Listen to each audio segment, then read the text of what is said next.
Well, good afternoon, everyone, or good morning, whenever you're watching or listening to this. It's good to see you. As you can see, I'm not in studio today for my episode that I'm recording for Allie that'll come out on Saturday.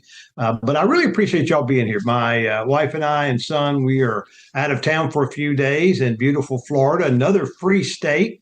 Love coming to Florida and all the freedom that they have down here, a lot like Texas and Tennessee and some of the other states that have figured out that our country is really, it was founded on freedom and it still should be based on freedom. So I'm excited about it. We got some really cool things to talk about today. We're going to talk about some Epstein related stuff. We're going to also talk about what went on in Munich at the security conference.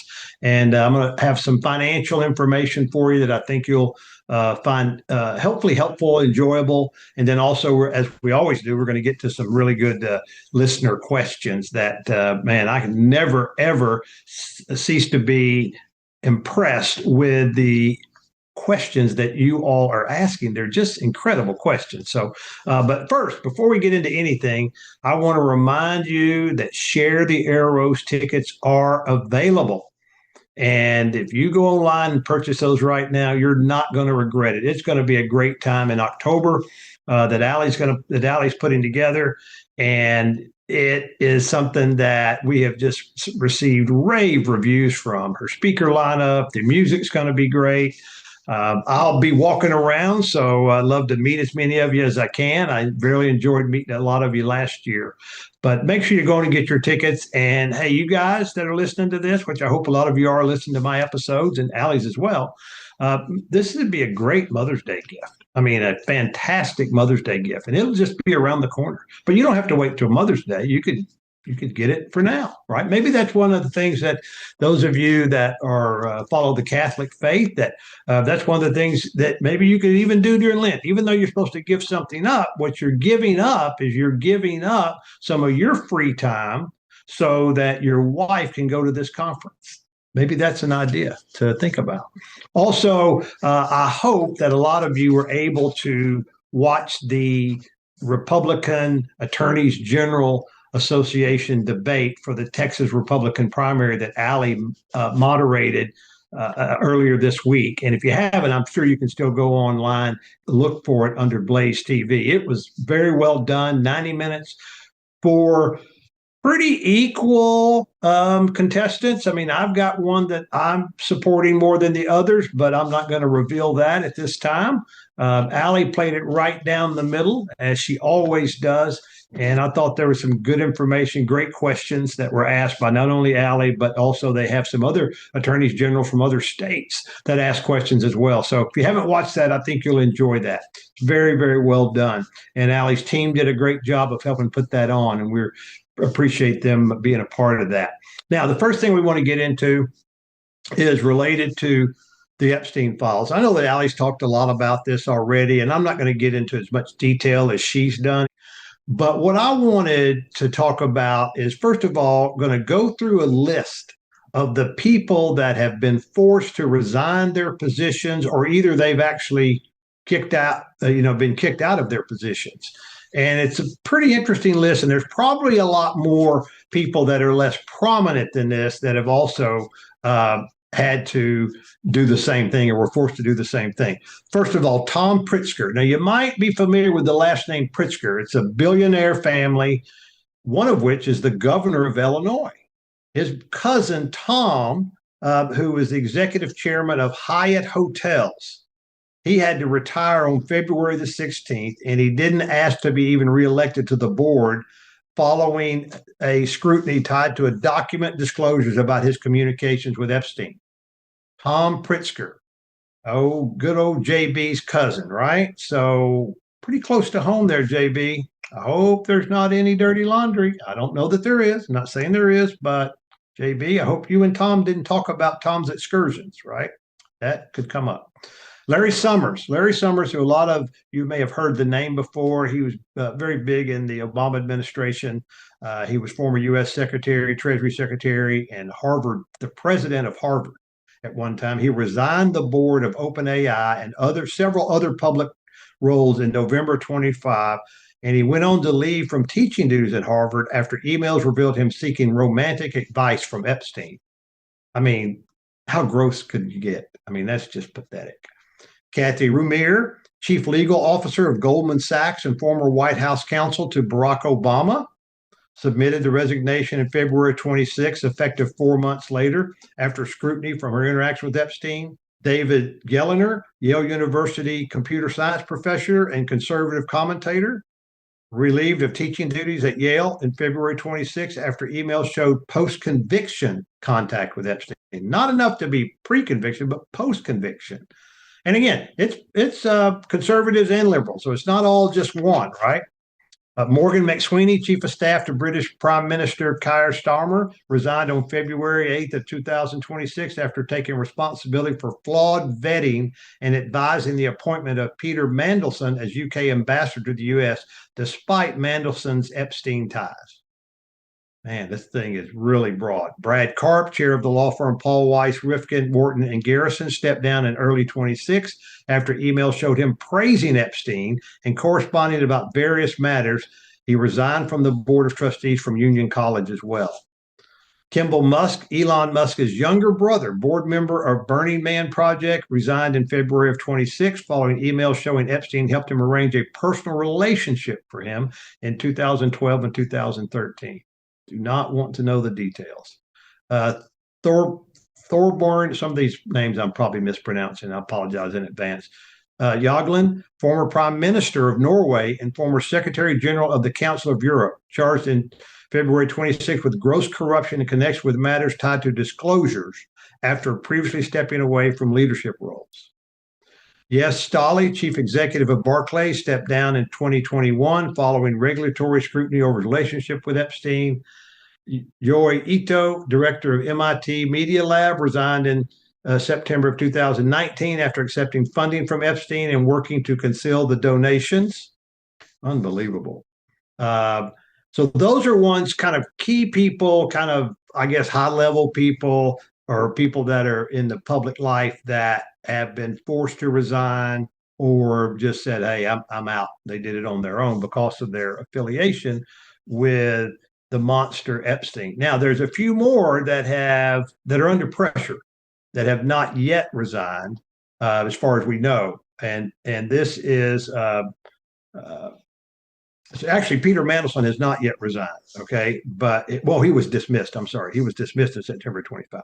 But Sarah Ferguson, who's the ex-wife of Prince Andrew, which we're going to get to in a minute, several charities cut ties to her late last year, and there was a email she sent to Jeffrey Epstein describing him as a steadfast and generous supreme friend to her and her family. Wow. Howard Lutnick, U.S. Commerce Secretary today, facing calls to resign after Justice Department released emails surfaced showing he and his family planned and made a visit to Jeffrey Epstein's private island in December 2012, years after Epstein's 2008 conviction. Steve Tesh, co-owner of the New York Giants, is under pressure because there were information about exchanges with Epstein discussing connections to women, whether they were working girl or pro or civilian. That just makes your blood curl, doesn't it? So it's a mess. Now, Prince Andrew, I think we've got a photo of him that we're going to put up on the screen. Just look at this. I mean, there's evidently what appears to be a woman, probably a young woman, and he's hovering over her. The guy, whether it's a sickness or whatever it is, he is someone that deserves to be taken away from everything that he's been granted by the British people, for sure. And he, I think, at least indirectly, if not directly, led to the suicide of the Guthrie lady who had been the 17-year-old that has accused him of having sex with her when she was underage. And so just a bad thing. But the reason I went over all of that, is really just to remind us, all of us, and it doesn't matter how old we are, Satan is always right over here, right? He's right over here. If you read C.S. Lewis's Screw Tape Letters, he's always talking into our ear about, hey, it doesn't really apply to you. It's okay, that type of thing. But if you remember, maybe your parents told you what my parents would tell me, and that is who you hang around with really has an impact on what you become. And I'm sure you've heard that many other ways before as well. But that is so true. And this is evidence of that. Who people hang around with has an impact on what they do, what they become. Anytime that we think that we're so strong that we can avoid any temptation, then Satan's got us right where we want to. The only way that we avoid temptations like that is to flee from it, to be a part of it. That's why Billy Graham never met with a lady on his own, by himself in a closed scenario. Never did that. And I know a lot of other people that have done that as well. But the company we keep matters. And the Bible even talks about that. In 1 Corinthians 15:33, it says, "Do not be deceived. Bad company ruins good morals." Is there a better example than what we just talked about earlier? Bad company ruins good morals. Proverbs 13:20, "Whoever walks with the wise becomes wise, but the companion of fools will suffer harm." And in Proverbs 22:24 and 26, "Make no friendship with a man given to anger, nor go with a wrathful man, lest you learn his ways and entangle yourself in a snare." Well, that's the truth, isn't it? And it's just a sad scenario. And we'll see what else comes out. I'm sure there's more stuff that will come out. I guess there were, forget how many pages, but tens of thousands of pages, I think. And it is a mess, and people are affiliated with the company they choose in a negative way. Also can be in a positive way. I hope that you're making sure that your kids and other people that you love and care for, that they are surrounding themselves with good people, right? And just because, now this is something that I know it's a little difficult, but just because that your kid goes to a Christian school maybe, or goes to a good church, you still need to be looking at who his or her friends are, because it doesn't mean that all of those people, even in those environments, are great influences. Now, the chances are much better, but it doesn't mean they're all great influences. We had experience with that as our kids were growing up. Some of the people that they hung around that went to school with them at their Christian school didn't follow our value system, and we had to take some action on that. And so I hope that you'll do that. Don't get lazy because you think your kids are in a good environment. All right. And this is kind of a little funny story. I'll never forget. I was at Allie's 8th grade graduation, and I was standing by a good friend of mine, Jeff Russell, Dr. Russell, and they were going across stage. The boys were in their little suits or sport coats and what have you, and the girls were in nice dresses. And I said, we're just lucky that there's so, he had girls too. In fact, he had 4. This was the youngest in the 8th grade with Allie. I said, there's a bunch of good boys there. He looked at me and he said, "Ron, there are no good boys." Now, that's not true, but when you have daughters, it's okay to have that antenna up. And I'll talk some more about Allie and how we managed her dating life when she was in high school on another episode. But I thought that was pretty funny as I look back on it. But anyway, just be careful who you hang around with, and make sure that this is a warning to all of us, and certainly to those of us that have children, that we pay attention to that. And we'll follow this. I'm sure Allie will continue to follow the story and talk more about it as time goes on. The next thing we want to talk about is what happened in the Munich Security Conference. And the Munich Security Conference has been something that's been going on since 1963. So really during the Cold War. The Cold War essentially started not long after the Korean War. And this was around the time of the Cuban Missile Crisis and those types of things that were going on at the time, that we were really having some challenges with Russia. And they, as you know, had East Germany was Russian. That's before the unification came back around after 1989. And there were some, just real tensions. And so they started this security conference that at the time was mainly attended by us and our allies in Western Europe. but that's been going on since 1963. And Marco Rubio, who is our Secretary of State, had a speech that has been very, very much talked about. And for those of us that on the conservative side and pro-American, it has been applauded. For those that are on the progressive side, so to speak, the more liberal side, and people that we think really don't like America based on the things that they've said, they deadpanned it, right? But it's really interesting, and we're going to have a couple of video clips in a minute. But just want to go over some points that were made by Mr. Rubio in the speech that he made. Again, 1963, and he said that the critiques of post-war Cold War delusions like the end of history and over-reliance on global trade, outsourcing sovereignty to institution, borderless policies, which all led to deindustrialization, job losses, and mass migration threats. That's one of the things that has happened in the post-Cold War, okay? You've seen that happen in some places, and that's something that the Trump administration is trying to change. He also called for renewal under President Trump for reindustrialization, reclaiming supply chains. Remember what happened in COVID when all of our medicines were made in China and other things that we use every day? There was supply chain delays and snafus that that made costs go up and also allowed for caused things not to even be available to us. Critical minerals, space, automation, national sovereignty, border control. These are all things that Rubio said in his speech that the Trump administration is trying to bring back, so to speak. Also emphasized that we shared our Western roots, and we're going to talk about that in just a minute as well.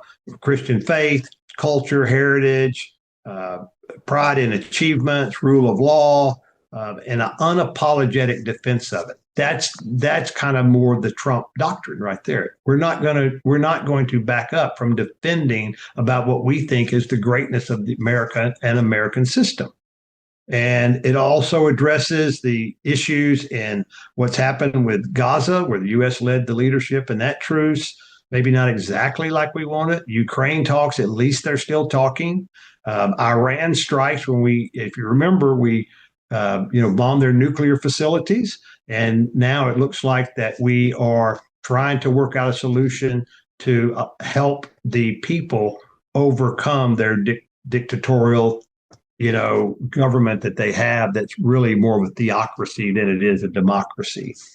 And we also want to guard against hopelessness. Go back to Ronald Reagan's the shining city on a hill. We want to prioritize prosperity and, as I talked about earlier, freedom. And with people like Russia and China, I think we have to be, and Rubio said this, we have to be, continue to talk, but we have to continue to stand firm in what we believe. And we have to, try to communicate with them. We have to manage our conflicts peaceably if it's all possible. And we need cooperation where our interests align. And there's always some alignment. When I was in the legislature, there were plenty of things that we disagreed with Democrats. In fact, there were some things I disagreed with some of my Republican colleagues, especially the libertarian faction of that. But there were many things, though, that we did agree on. Like we could agree on the types of roads we need to have in Texas. We could agree on mostly on the type of public security, safety we should have in Texas, those types of things. And where we have those interests with other countries, even if it's China or Russia, we need to cooperate with that. That's the best thing, in my opinion, to do when we have that. But I wanted we've got a couple of different videos of Mr. Rubio, and I want you to listen to those on some of the key points that he made. And this is SOT 1.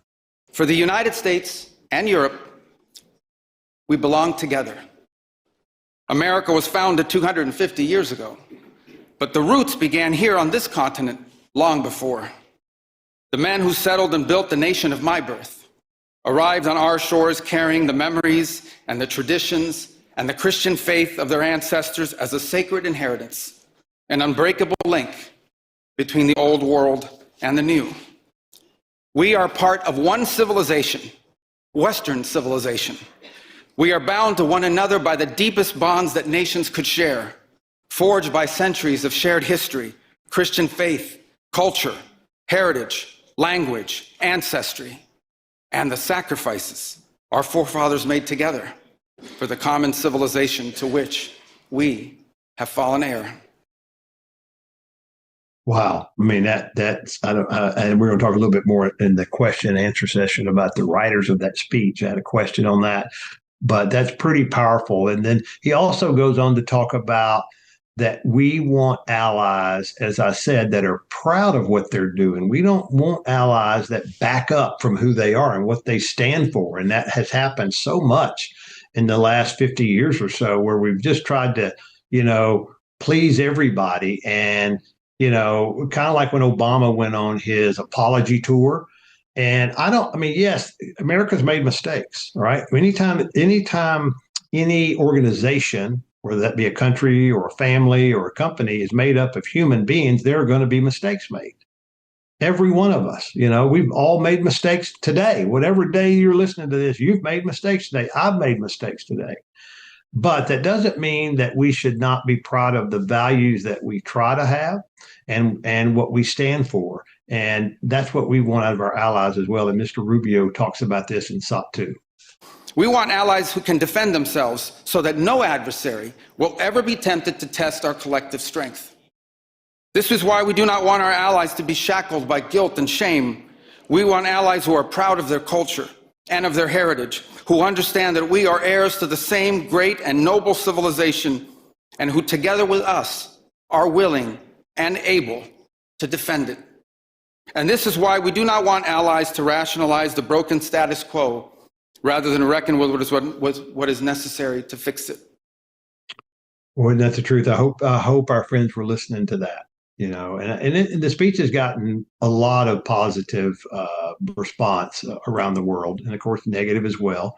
And in fact, most of the negatives come right from here in our own country and from one of our favorite people, Alexandria Ocasio-Cortez.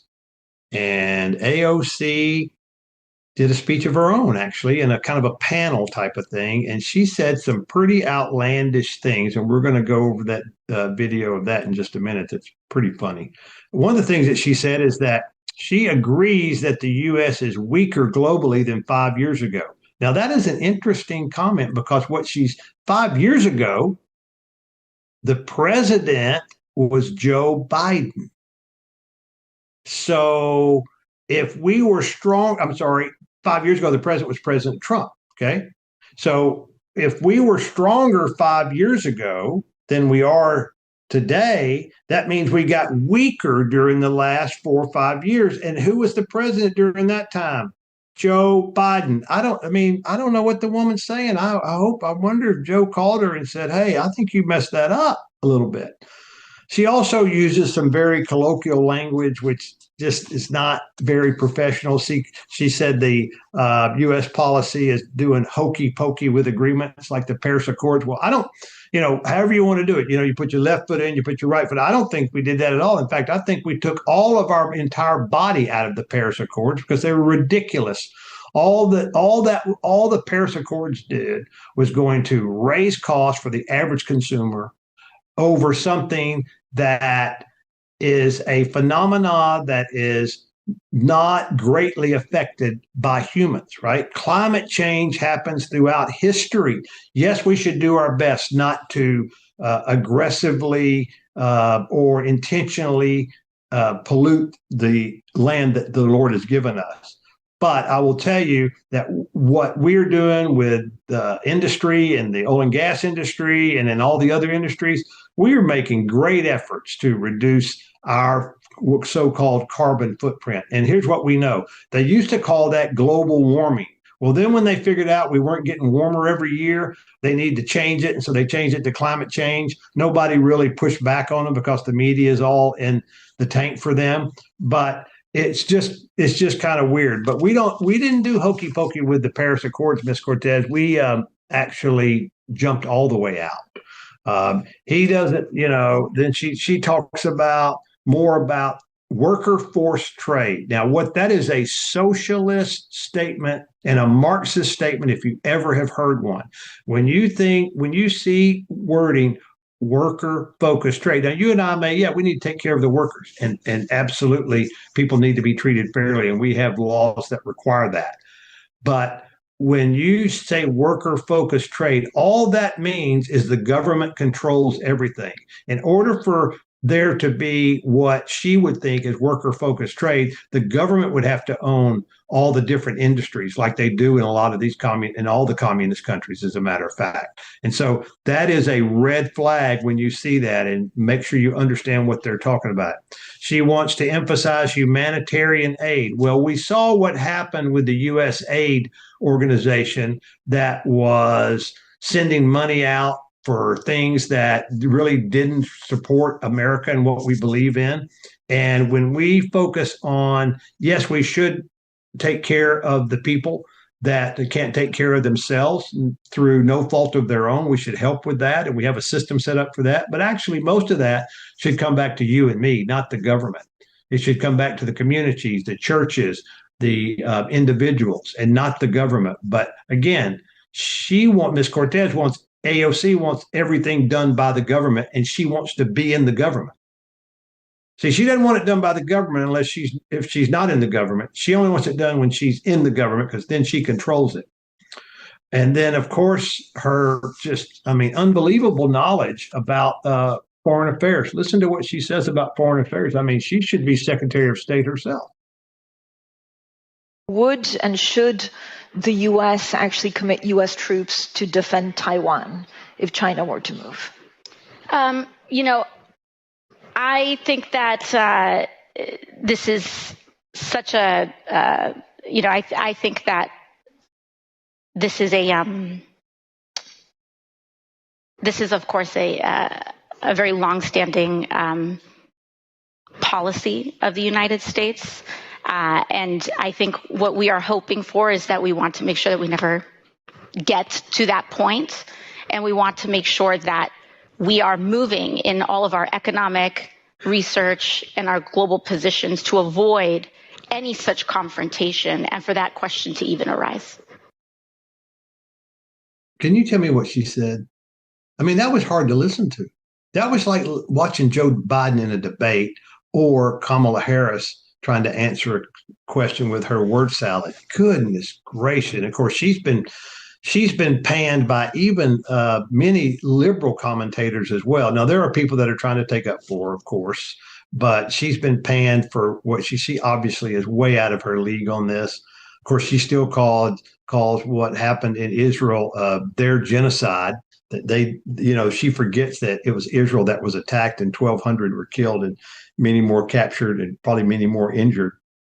She still blames Israel for that.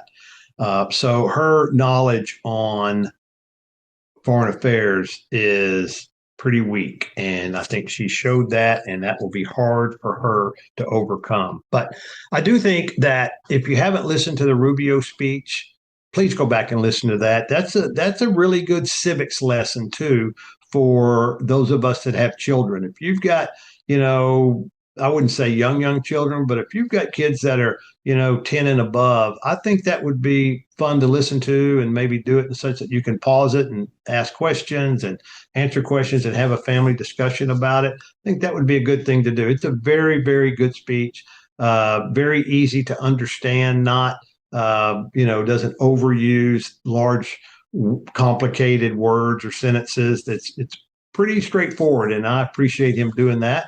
A lot of people say that's a audition for the 2028 presidential campaign. I doubt he's thinking about that right now. He's so busy and what have you. Now, he wants to do well, and I'm sure he'll make whatever decision he makes related to that sometime in 2027 or early 2028. And I'm sure he and J.D. Vance and some of the other people we'll have a conversation about, who's the best candidate, who's the most likely has the chance to win the election in 2028. So it'd be interesting to follow. But I thought that was something y'all need to know. If you have any questions on that, then please shoot me an email, ron@ronsimmons.com. Happy to answer as many of those as I can. First and only sponsor for today is from Good Ranchers. Y'all know how much we love Good Ranchers, and this year is America's 250th anniversary, which means it is more important than ever to celebrate America and what has made our country great. And our farmers and ranchers are a big part of what makes America amazing. And one of the ways that we can support this industry is by making sure that all of our meat comes from an American farm or ranch. And instead of sourcing that yourself or relying on that misleading sticker on your beef in the grocery store, you should just get all of your meat from Good Ranchers. We love the non-pre-marinated chicken breast, but they've got pre-marinated. They've got chicken wings, chicken thighs. They've got all kinds of meat, different cuts of steak. We love their ground beef. Just makes life easy. You can use it for so many different things. They've got seed oil-free chicken nuggets. They've got bacon, and it all comes from American farmers and ranchers. So celebrate America. Make your life easier by getting your meat delivered to you. Support this Christian, family-owned company and support the country that you love so much. Go to goodranchers.com. Use code Allie. You'll get $25 off. That's goodranchers.com, code Allie. Next thing, let's talk a little bit of financial. I get great questions about finances all the time from you all. And I was on a podcast the other day for somebody else that was interviewing me about some things. And I was talking to Lisa about it. And she said, hey, you ought to do that on your episodes that you do for Allie to talk about some stuff. Because one of the questions that she was talking about, the lady that was interviewing me, was, what are some of the things, where do young families not use their money wisely, and it therefore puts them in a position of not being able to afford some of the things that their family really needs? And I thought, okay, I need to talk about some financial aspects. Some of these I've probably already talked about, so I apologize if they're repetitive, but sometimes we need to hear things more than once in order to understand them. I know that was my case, still my case today in a lot of ways. You could ask my family that, but Mr. Trump this week was in Rome, Georgia, and gave a talk about affordability. So if you have the chance to listen to that, I'd encourage you to listen to that, just to kind of talk about some of the things that have happened and that are not getting reported in the mainstream media. Now, the prices are still higher than we want them to be, but what happens with prices, and it's not something that we all enjoy, but when prices went up so much during COVID, and then with Biden just flooding the economy with more debt and more money, and inflation went up, it was up over a couple of years, like 20%. Those prices, even though inflation, they just announced last month that it was lower than what everybody thought it would be, but inflation, it's a smaller percentage, but it's still a smaller percentage on the higher amount that happened under the Biden administration. Some prices have actually come down, like eggs and things like that, but prices like beef have not come down. Now, they're not going up very much, okay, and that's really all that Trump and his administration can be responsible for, is keeping them, it's hard for them to go backwards, but they can do their best to keep them from rising at a clip like they did in the Biden administration, and they've done that. But what I tell families is you have to control what we can. There are some things that you can't control, right? They are what they are, and you and I can't control them. Like, for example, we have to have electricity. And yes, you can turn off lights and, maybe increase your thermostat and those types of things, and you can save some money by doing that. But we have to have electricity. So, and we don't totally control what the cost of electricity is, no matter what you do. And so that's something that you can't spend as much time worrying about. Now, we shouldn't waste things. I used to be the one that would always go around the house turning out the lights, because it seemed like my family left lights on, never thought about turning them off when they left a room. And I'm not sure it ever saved that much money, but it was something that maybe my parents did that to me. So it's something that I did as well. But there are things that we can control.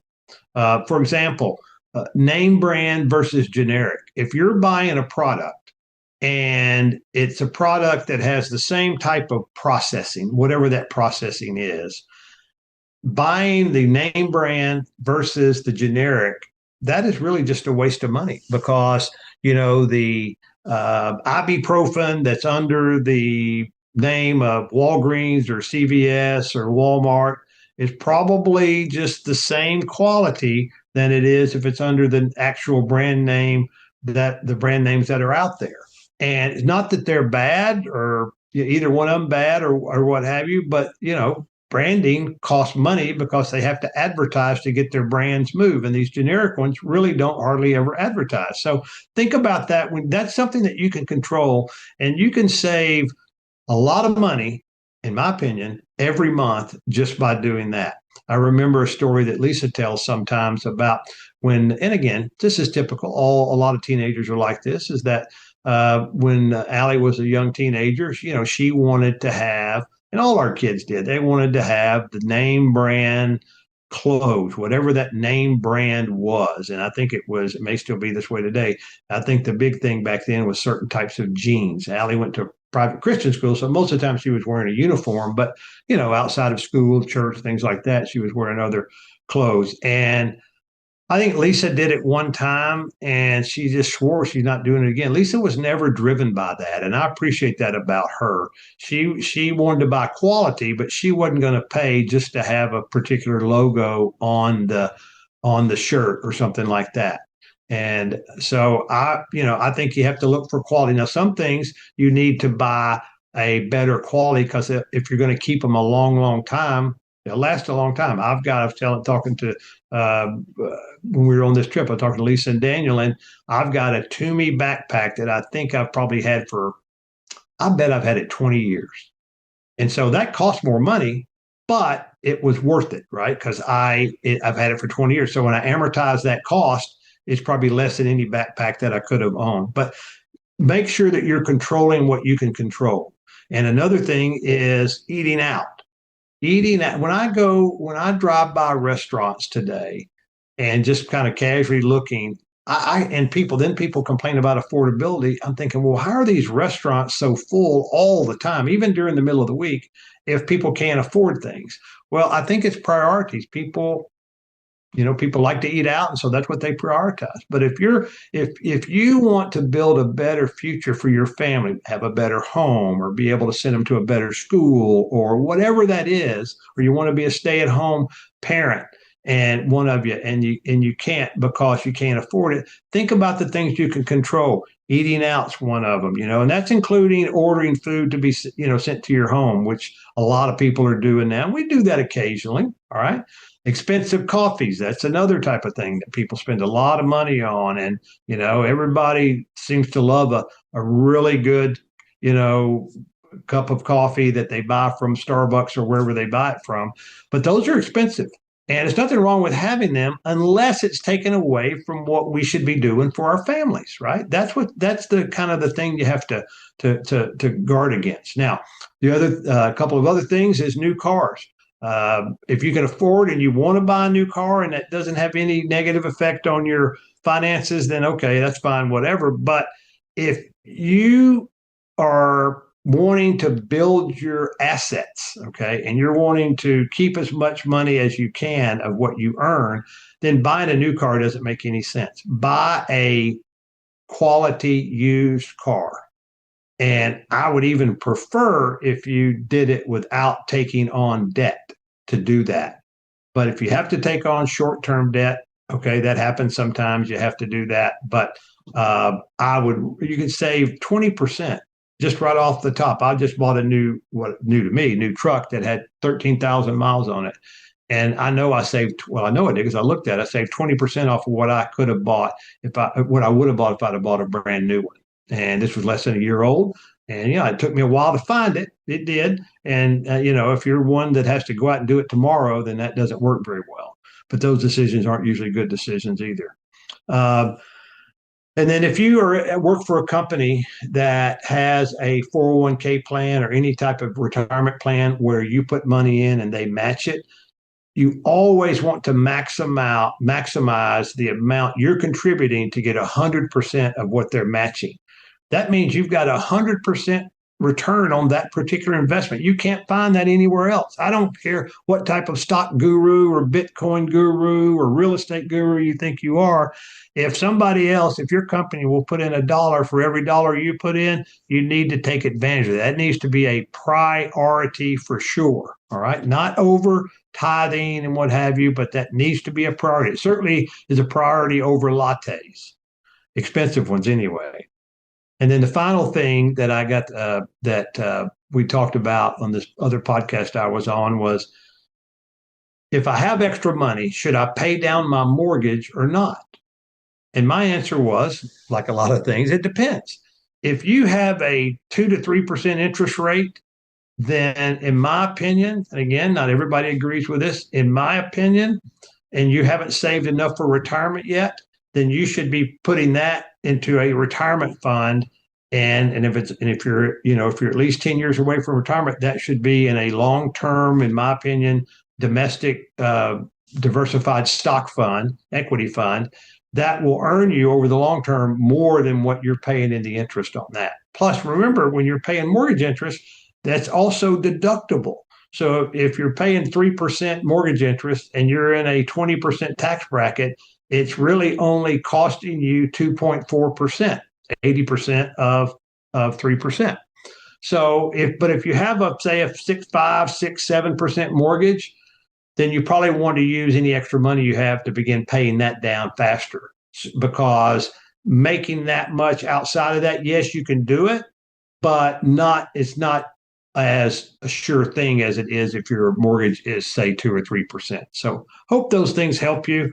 Again, I'm here to answer questions that you have on that. And I've made a lot of mistakes in my life. We've done a lot of things right, but we've also made mistakes too. So I can help you through what we've done right and also try to help you avoid what we've done wrong.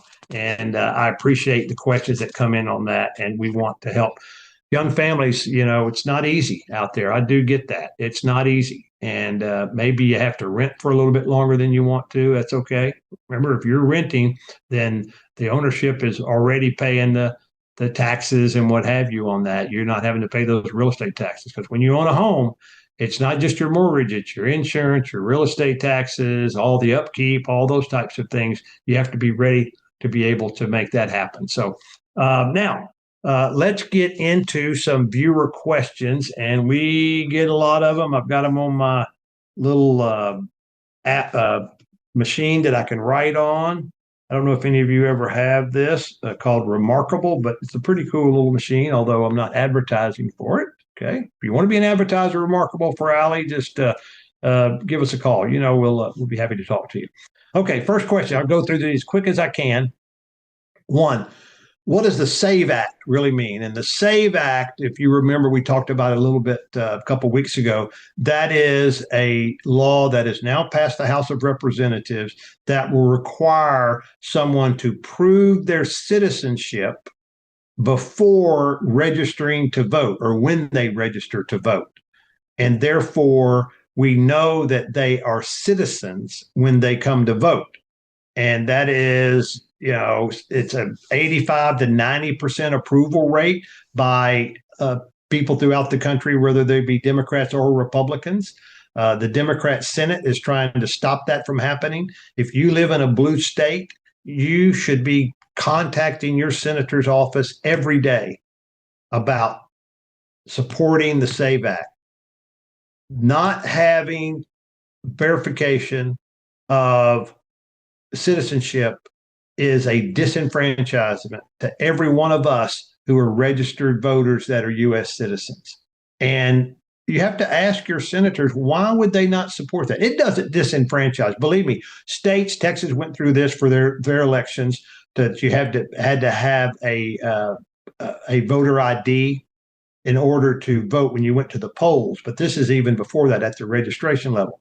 But we give out IDs for free. People do not have to pay for them. If you've gotten married and you haven't gotten your driver's license changed yet, then there are ways to overcome that as well. You can still prove your citizenship. There are multiple ways to prove your citizenship. One of those, is a birth certificate. All right, that helps as well. So That's the main thing it's supposed to do. And it doesn't disfranchise anybody, no matter what you're hearing, because there are simple ways to overcome any difficulties that people might perceive that they're having as to be a registered voter. Even if you're like Daniel, doesn't drive, but he can have a personal identification card that's provided by the state. And so people can get that in any state. It's a red herring because many Democrats, and I'm not going to say all of them, but many of them would really like for people that are not U.S. citizens to vote because they believe they'll vote Democrat because they want to give them more free stuff. Secondly, stay-at-home mom raising boys to be godly men. How do I do that? Well, I think the main thing that you do that is you, obviously, and I believe that you are, you show an example of that. You and your husband, their father, show an example of what godly adults look like and what they act like. And I'll tell you what godly adults look like is they look the same way in the home as when they're outside of the home. Now, also, of course, having them involved in a church, having them involved in a Bible-believing, Bible-teaching church is important. We talked earlier about their friends that they hang around with. And I believe that having them exposed at a very young age, if you wait till they're teenagers, you can still do it, but it's hard, okay? At a very young age of exposing them to Bible teachings, right? Whether it should be in the home, at school, also if they're in a Christian school, at church, so that it just becomes part of their normal routine, part of what what they've grown up with. That's just part of who they are, and that faith will take a hold in them, in my opinion. But as they get older, while if you haven't set the values when they're young, it's going to be hard to keep them inside the scenario that you agree with for how they conduct themselves. You can do it, but it takes much, much more work, and you can't get lazy in that either, just because maybe you did do the right things when they were little. Number 3, is the government about to reveal existence of aliens? Well, I don't know the answer to that, and you don't either, of course. President Obama seemed to hint the other day, former President Obama, that maybe there's something to that. I don't know. I mean, I think there are things that are unexplained all the time.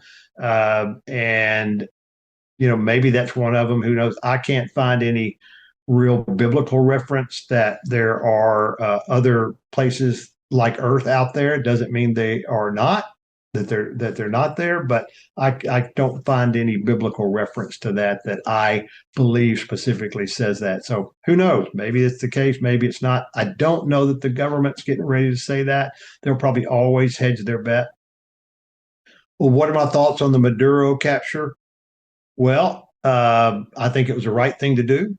I don't think there's any question about it. We gave the man an out. Evidently, I heard today that he was going to be allowed to, he had, obviously a bunch of money that he had stolen from his own people probably, but they were going to let him if he would just go away, to another country. I think he was going to be able to take a $200 million assets with him. So, but he said, heck with you, I'm not going to do it. So we took him out because we believe that he's hurting American interest as well, and certainly hurting the people in his country. So I was fine with that. I didn't have an issue. I didn't have an issue with that.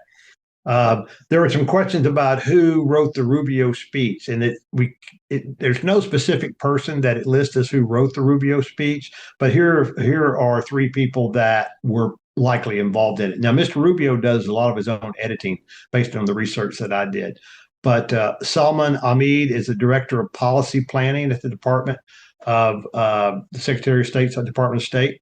So he was probably involved in it. Policy plans, a very policy-rich speech. Mike Benz is a key advisor and is a former speechwriter, so he probably had something to say about it. Darren Beatty is the Undersecretary of Public Diplomacy, and I'm sure that he had something to say about it as well and had some input on it. So those are 3 of the people that I think were probably involved in it. Probably were more than that as well. Former agnostic, how do I know Christianity is the truth? Well, here's a glass of water, okay? Now, the reason I know this is a glass of water is it's a temporal belief, meaning that I know it's a glass of water because I feel it, I see it, I touch it. All right. That's a glass of water. So that's easy for me to say I have faith that that's a glass of water. But what I don't have is any real proof that I can touch, see, and feel that George Washington ever existed. But I believe he existed. From all I know, from all I've read, from the research, from the people that write about it, George Washington was a real person. And I don't have any problem believing that. And an agnostic person doesn't have any problem believing that. But for some reason, people want to have more proof that Jesus existed and that the Bible is true. Well, here's the deal, is that there's probably nothing that's been proven more that you and I can't see, feel, and touch. It was the existence of Jesus Christ. As a matter of fact, there's probably as many writings about him outside the Bible than there are inside the Bible. If you want to go look at a secular view of it, or actually a view by a Jewish scholar, just go to the writings of Josephus. He talks about what was going on during Jesus' time all the time, and he mentions Jesus. And now he doesn't believe he's the Son of God. I get that, all right? But his existence is there. It's proven there. A couple of other things that I would recommend if you run into people like this is there's two books that I would just ask them to read before we have a further discussion. One is called The Case for Christ by Lee Strobel, who was, I believe, not just agnostic, but actually atheist. And his whole goal was to write a book about why it isn't true. And when he did all the research, his came to the conclusion, well, it is true. And then also The Body of Proof with our friend Jeremiah Johnson, who's been on Allie's show in the past. He goes through all of the physical things and the writings and artifacts and things like that also prove that the Bible was true and that the resurrection occurred. So that's the way I would handle that.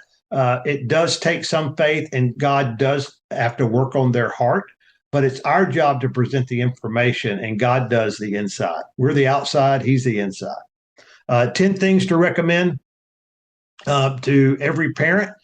Well, I'll tell you what, I don't have 10 things to recommend to every parent, but I will tell you this, and that is that if you and your husband or you and your wife, the number one thing is you staying together in a loving, committed relationship. That is the number one thing that I think any of us as humans can do. Obviously, sharing your faith with them, exposing them to that they will accept Jesus as well. But from a day-to-day standpoint, seeing their mom and dad in a committed, loving relationship is the most important thing. Why do we say we are a Christian nation when we allow things like pornography, LGBTQ, and other woke ideology? Well, what we say is that we're a nation that was built on Christian principles, and that's absolutely the truth. But we're also not a theocracy. We are a secular republic or democracy, however you want to look at it. We're a republic because we elect officials to represent us. But there is free will. And even within the body of Christ, there's free will. So we are not technically a Christian nation. We are a nation that was founded on Christian principles that allows all faiths to participate. It's our job to try to make sure that we are the ones witnessing and convincing others that Christianity is the way to go.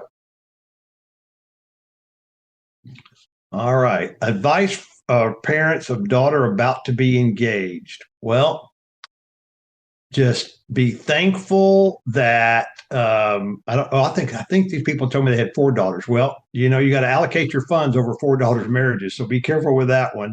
If you overdo it on the first one, the next ones are only going to want it to be better. All right. So be careful on the wedding. Be frugal on that, although make it nice, but be frugal on that.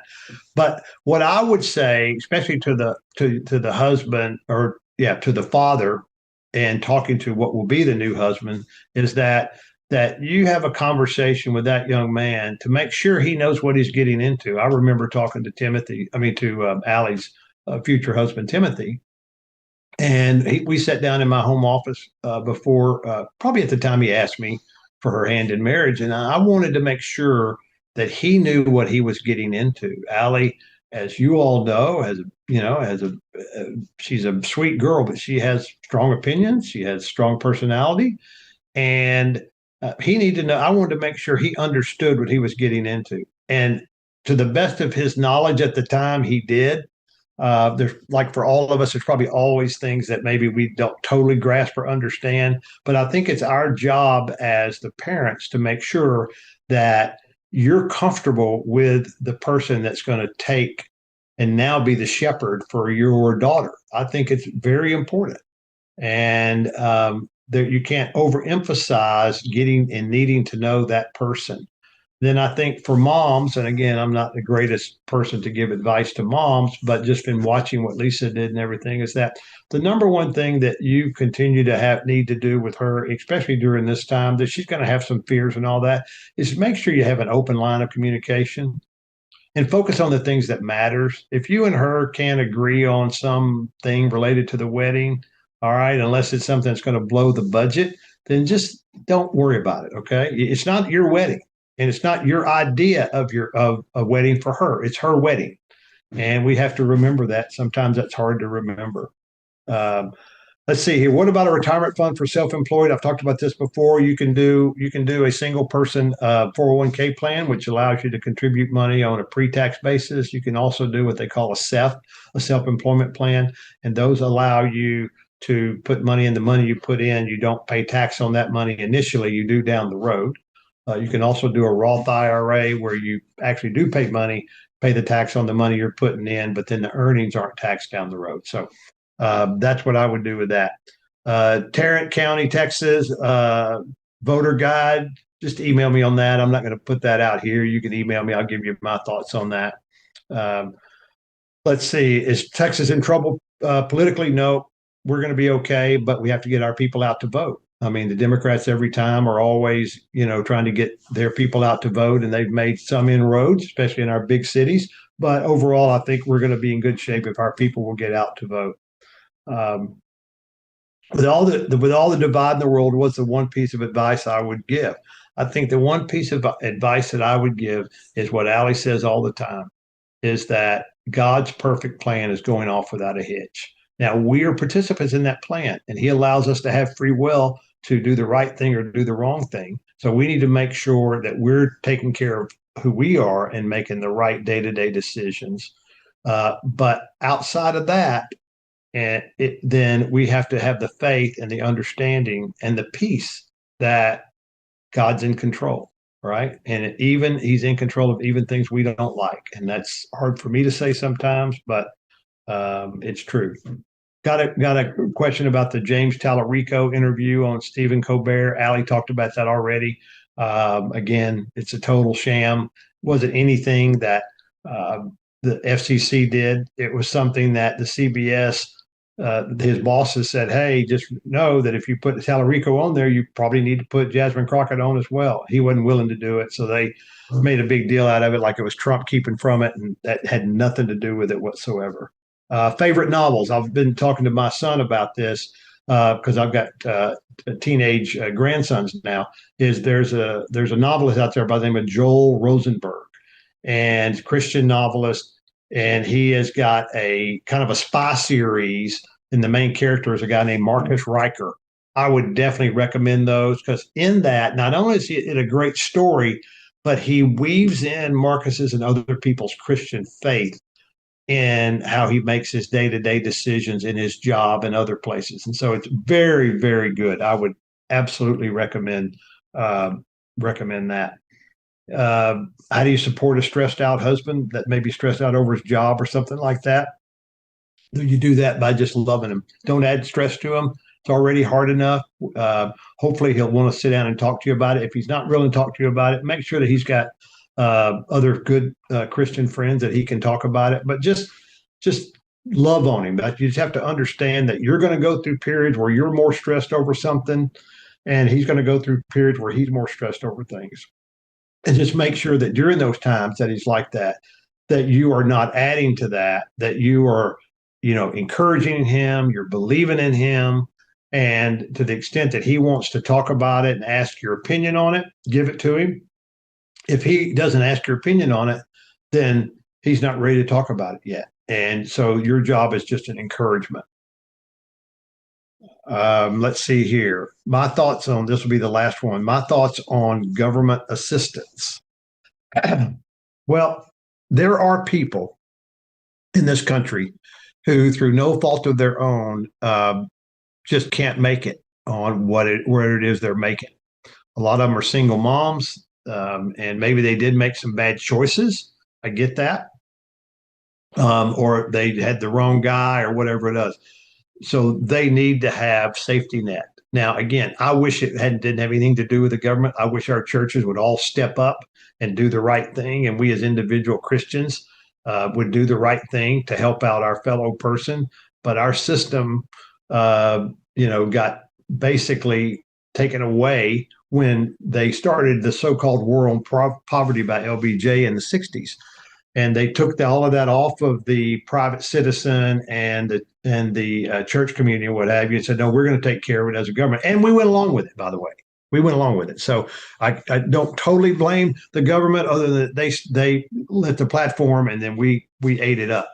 And we could say it's not us anymore. So what we have but the challenge is our system is broken because our government assistance system, even for those people who really do need it, is such that it doesn't help them move from government assistance to self-sustaining. The way the rules and the laws work is it basically keeps them as a prisoner to government assistance, because the way government assistance works is if you're making up to X amount of dollars, then you can get all this government assistance. But once you make a dollar more than that, you lose it all. So you actually go backwards. It's called welfare cliffs. And what's being worked on, and I'm actually part of a group that's helping work on this, is try to devise a system to where the welfare cliffs aren't existent, so that anytime someone does better for themselves through their own effort, then their overall, what the government provides plus what they're making, puts them in a better position. And that eventually what the government has to provide goes down and their sustainability for themselves goes up. But if we take them backwards just because they've done a little better, then they're just going to stay where they are. And so I don't think it's totally evil. I wish it wasn't the government that had to do it or is doing it, but that's the way it is. So what we need to do now is we need to fix what we currently have so that it moves more people off the system than keeps them on the system. So anyway, those are one of the things I wanted to say today. Those are kind of wisdom from the wagon, or words from the wagon, so to speak. And I hope that you've enjoyed the session today. I hope you'll continue listening to Allie. Thank you for supporting her. Don't forget, if you want to buy my book, Life Lessons from the Little Red Wagon, you can buy it through Allie's merchandise shop. She's got her Toxic Empathy there, which is a New York Times bestseller, and You're Not Enough, and That's Okay. That's a great book. Her first book was great. If your young teenage daughters haven't read that, then you need to get that for them today, because that is an incredible book. Thank you very much, and we'll look forward to seeing you in a couple of weeks. Take care.